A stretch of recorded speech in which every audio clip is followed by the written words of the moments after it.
Great. Well, hello and welcome to another edition of Ontology Talk. I'm Adam Pease, and I'm honored today to be able to interview a friend and colleague, Christoph Benzmueller. Dr. Benzmueller is a professor at the Free University of Berlin. He works in the areas of artificial intelligence, philosophy, mathematics, computer science, and natural language. He may be best known for his work in classical higher order logic, which we'll talk quite a bit about today. Including the development of the Leo family of theorem provers for higher order logic reasoning. He's held a variety of academic positions, and I'm also privileged to have had his collaboration working with me in the past at Articulate Software. Welcome, Chris. Yeah, welcome, Adam. Good to see you again. Great to see you. So maybe we could just start by framing the conversation a bit for our listeners, especially our listeners who might not themselves be logicians. Can you tell us in your own words a bit about what is higher order logic? Well, yeah, I mean, first of all, it's a knowledge representation formalism intended to capture in different application directions knowledge, word knowledge, mathematical knowledge, all sorts of knowledge. And you mentioned it, I recently work a lot in philosophy. But what is it? I mean, it's probably best explained if we compare it to propositional and first order logic. So many listeners might be familiar with at least classical propositional logic and even first order logic, where you have logical connectives like and, negation, implication, and so on, or at the first order level, additionally quantifiers over entities. So you can say something for all x, and this x has then some properties, for instance, so you can quantify over individuals. But higher order logic, classical higher order logic, gives you more. It's an extension of what you have at the propositional and first order layer. You have additionally quantification over functions and predicates, and this is quite powerful. So that is one thing that you have. I mentioned a few more, and to give you an example here, a very crisp example would be, for instance, Adam is a very nice person because he has only nice properties, or because all of his properties are nice. And you see, I'm talking about properties, you have properties, so it's a predicate I'm talking about, but I'm talking about this predicate with another predicate, namely it's a nice predicate. The properties you have, all of them are nice properties, and so on. Of course, you could try to capture such a sentence also in first order logic, and there are ways eventually to encode that, but you lose intuition. So a very natural way to encode such a statement would be higher order logic. And the sentence I just said is, by the way, quite close to the definition of a supreme being. You probably know that I also looked into the ontological argument and so on. And there, in the context of metaphysics, for example, you very often find the need for very intuitive and elegant formulations that then make use of such higher order concepts. But to dive a bit deeper into it, the formalism I'm really interested gives you additional goodies, so to say, because higher order logic, as I use it also in the theorem provers, or with my group, with the colleagues like Alex Steen and so on, and others, we actually interested in church simple type theory or extensions of it. And that means we build a logic on top of the simply typed lambda calculus. And simply typed lambda calculus, of course, gives a wonderful connection to functional programming. Because it's a foundation of all of functional programming. And so we take the simply typed lambda calculus with this wonderful construct of lambda abstraction, and then build on top of that language and a logic by adding connectives and so on. And this is very powerful because now with this lambda abstraction, you can also now introduce anonymous functions and predicates or sets. So you can easily encode a set of all individuals that have a certain property as a lambda abstraction, lambda x, property x.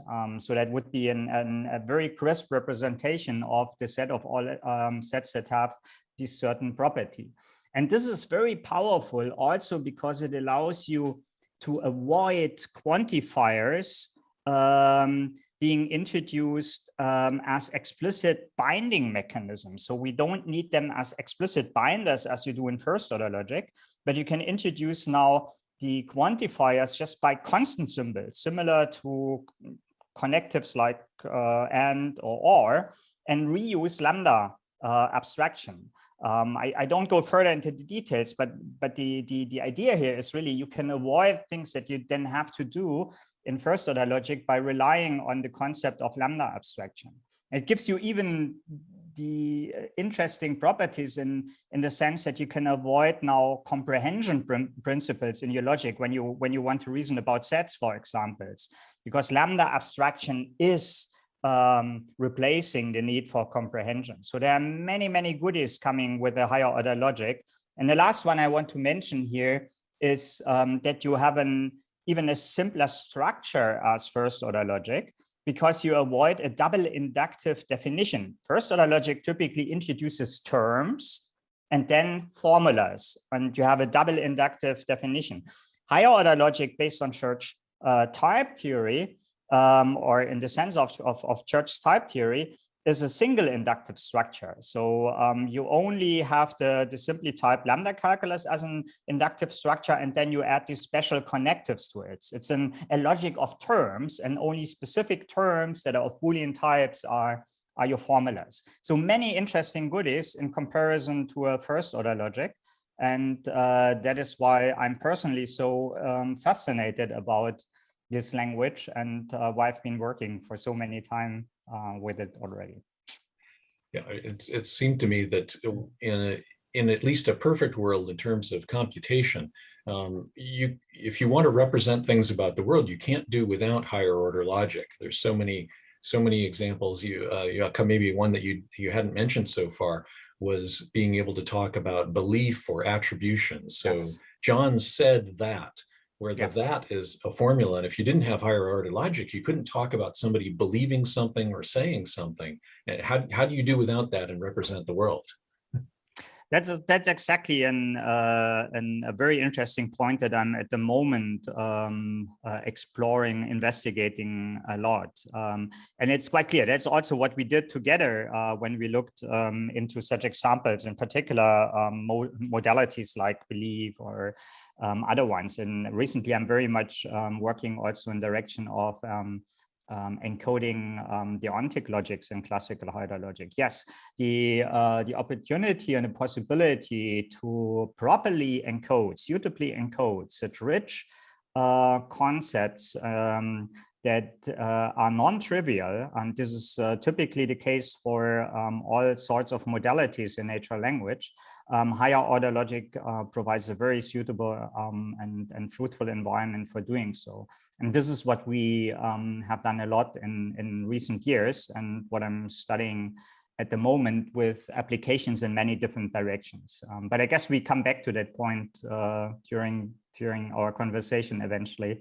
I will eventually give you a bit more insights about this recent research in the logic key context. So our entire methodology we have built up, where we use classical higher order logic as a meta logic to encode many other logics, including logics that are seemingly richer than classical higher order logic, like higher order modal logics, or very foundational logics as currently being used in metaphysics. And this is what we do with the logic key methodology, kind of universal logical reasoning approach that is founded on church type theory.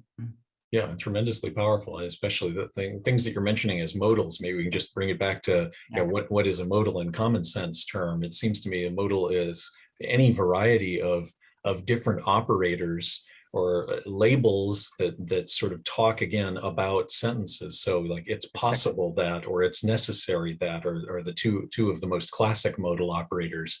But then you also have things like it ought to be the case that people follow the law or something of that sort. And to encode that correctly, you need these modal operators. And you've been at the forefront of expressing this wide variety of different operators in this common higher order logic framework.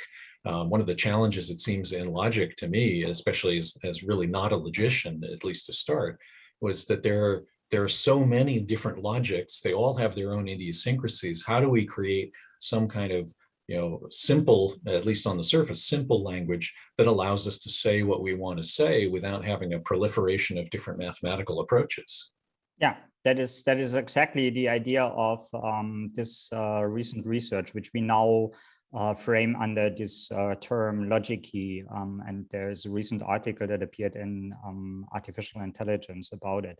So it's a methodology in which we take classical hierarchical logic not as the modeling language directly, but as the meta language that we then extend for these different application directions. And one very interesting and pressing application direction at the moment is the encoding of ethical and legal constraints for AI systems, for example. And in that context, exactly the modalities you mentioned, it ought to be the case, or a person is permitted to, or an agent is permitted to do something, and so on, play a major role. And that brings us in one interesting area of non-classical logics, and these are the ontic logics. And there's a whole community I have actually connected with that is exploring new logics, new knowledge representation formalisms in that area, because there is no kind of stable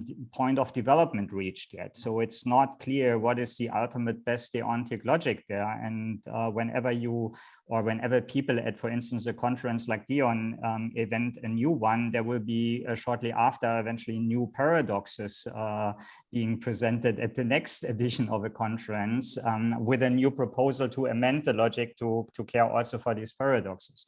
So that is exactly what inspired us to develop this logicy framework, because we say, if you are interested in modeling such challenging things like law or ethical rules, then you have to deal also with the question, what is the right logic for doing that? It's not only about representing the law and the world knowledge it's connecting with, it's also about what is the right reasoning formalism that we assume underneath. And therefore, this methodology actually assumes that you take this also as a modeling task, and you allow now the modeling of your knowledge as you need it for the application at different levels in parallel, including the logic layer itself. So you can do empirical studies eventually in collaboration with lawyers or with the designers of ethical rules, which should of course come from community and be decided on in a democratic process. But once you have them, then you could sit down together with persons who exactly know what kind of inferences they want to draw or not want to draw. And then you could take that as an input for the modeling, not just of the legal knowledge and how it connects with world knowledge, but also with the reasoning principles in terms of how do you support these challenging operators like ought to, permitted to, and so on, avoiding the known and probably some unknown paradoxes from the literature.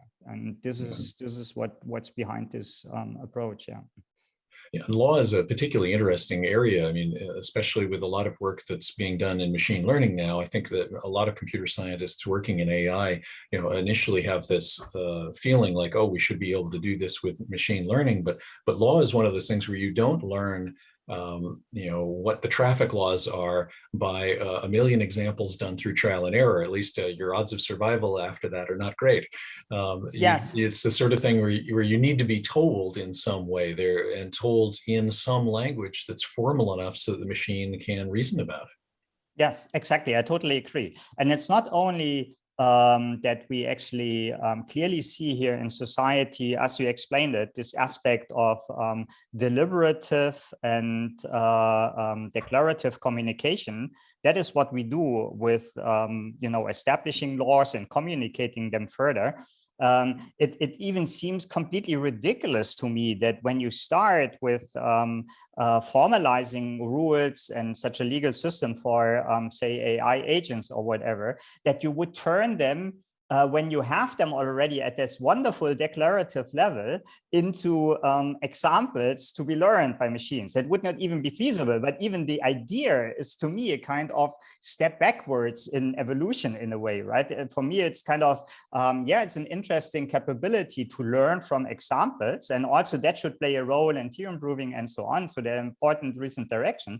But once you have an area like law, where you, as in democratic processes, come up with declarative pieces of information, the idea to turn that backwards into kind of examples from which you then learn a kind of unreliable representation or model that you then want to implement in machines seems really ridiculous to me. That's absolutely not how we humans function.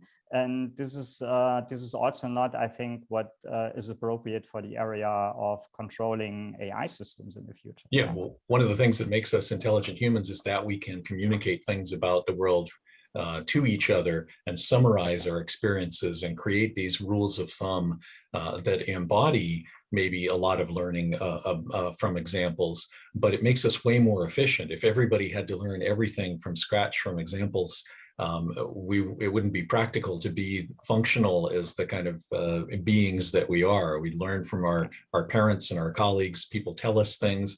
Sometimes things are like the law, kind of imposed upon us. We have to read about them, make sure we do things right to fit in society. It's kind of a natural part of intelligence. And so that's why I think this work in logic is so important. Yeah, it's very important. And I think there will be let's say a much stronger focus in the upcoming years also on that particular aspect. And I mean, we have already this kind of talk about hybrid AI now, and I think that's the beginning of another wave of AI research that is actually now doing what we should have been done for decades already, namely to focus actually on the interaction between machine learning and symbolic reasoning and how we get that integrated as tightly as possible. And I think that is exactly where we are now at the beginning. Yeah. Yeah, that was great. A while back, you may know, I interviewed Joseph Urban about this very topic, since that's his main thrust. And it's great to see him kind of leading the charge on this, at least in one particular application area of learning how to do theorem proving better. It's really exciting to see. Yeah, that's an interesting direction. But yeah, and the core question, of course, would be to find out whether and as far as I know, the crew with Google is doing that around Christian Chagedy, whether it's possible to learn rules of logic from examples. But I still kind of skeptical how far you can go with that. In particular, when I see how many different reasoning formalisms are relevant for reasoning. So the question to me is, what kind of examples do you have that, and how can you expect that there will be a universal pattern that you could learn, and if it eventually reasoning is highly context dependent and so on. You know, when I'm in mathematics, for example, then I'm eventually a classical logic person in a way, but when I in everyday life, my opinion is classical logic is eventually not the most suitable knowledge representation formalism. You need more. We have talked about the modalities, but I also think that knowledge in the real world is highly say often inconsistent or paradoxical, and eventually we need to also pay a bit more attention to logics that are robust against inconsistency. So power consistent logic is to me getting more and more attractive in recent years in that regard as well. And again, I use classical higher order logic to encode with my students and with the colleagues in Brazil, for instance, in a collaboration, then also power consistent logics as knowledge representation formalisms. Again, you could say in the end it's classical at the meta level. You can embed many of those reasoning formalisms suitably in classical higher order logic. And yeah, I mean, that is sort of the beauty and the power of these more expressive logics, is that you can embed logics in other logics and sort of wind up with one language that really handles a lot of different features. Yeah, exactly. Let's pause the conversation here, and we'll return in our next segment for part 2 of my interview with Professor Christoph Benzmueller.